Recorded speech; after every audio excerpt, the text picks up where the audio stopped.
मैं आपका और आपके चैनल का धन्यवाद करती हूँ। हम सरकार से क्या कहेंगे, जो बेचारे दबे कुचले गरीब लोग हैं। तो मेरी सरकार से बार बार एक ही अपील है, जैसे अभी हमारे एलजी साहब ने बोला कि पुलिस का कोई काम है तो पुलिस का मेरे अंडर है, मैं कर सकता हूँ। तो हम एलजी साहब से यही अपील करेंगे, सर आपने खुद बोला है कि पुलिस है, हम भी कहते हैं कि पुलिस एलजी के सर के पास है और सेंटर के पास है। तो जब सीधा सेंटर के पास है, उनको तो किसी परमिशन की जरूरत ही नहीं है।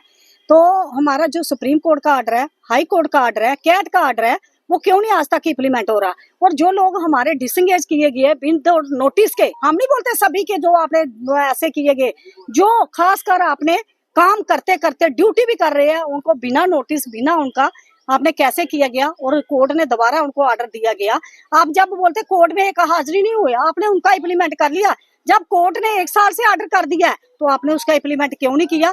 और हमने हमारे एडीजी साहब आए हैं, लोक कुमार जी बहुत अच्छे हैं, वो हमारे साथ सहमत भी है। मैं उनसे भी यही अपील करूंगी, सर अगर कोई गरीब है तो ये फोर्स है जिनके लिए आप एक मसीहा बन के आए हो। तो हम मसीहा आपको तब मानेंगे जब ये लोग हमारे वापस आएंगे। हम उन लोगों की लिस्ट देंगे, हम नहीं चाहते कि जो घर में बैठा है, जो नहीं आता है, जो कहीं कहीं है, उसका हमें कोई लेना देना नहीं है। जो लोग काम कर रहे हैं उनके लिए एक पॉलिसी बनाई जाए, जैसे बॉर्डर का आया वो भी हम लिस्ट देंगे। हम नहीं कहते कि आप पूरे लोग आप बाहर से भर्ती करें, हम एग्री है, आप 10,000 करो 20,000, हमें कोई लेना देना नहीं। जिन लोगों को जरूरत है, जरूरतमंद है, वो घरों से बाहर निकलते हैं बेचारे, उनको हर दफा जरूरत है, वो शाना बिशाना काम करते हैं। और दिल्ली से जो ऑर्डर आता है वो इधर इम्प्लीमेंट क्यों नहीं होता है, क्योंकि दिल्ली वालों ने भी बोल दिया कि अब इनको करो, भेजा है सब कुछ। तो हम यही चाहते हैं कि पहले एक बार उनसे मीटिंग करेंगे, अभी शायद श्रीनगर में जाके, उसके बाद हम जुलाई में संसद भी लगने वाली है, उसके अंदर चाहे प्रोटेस्ट भी करना पड़ेगा ऑल ओवर इंडिया को लेके, वो भी करेंगे। हम मिलेंगे कि सर आप इधर से लेटर निकालते हो, आपके लेटर की क्या वैल्यू है, जहां तक कि सरकारें इम्प्लीमेंट ही नहीं करते हैं, तो फिर ऐसे लेटर निकालने का क्या फायदा है कि सरकार जहां तक टैक्सों की मस नहीं हो।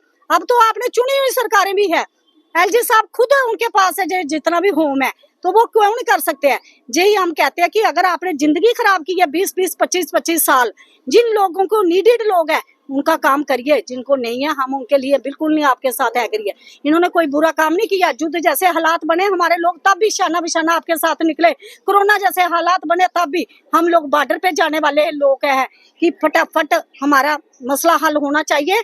नहीं तो इसके साथ जब प्रोटेस्ट दिल्ली में भी होगा, श्रीनगर में भी होगा, जम्मू में भी होगा।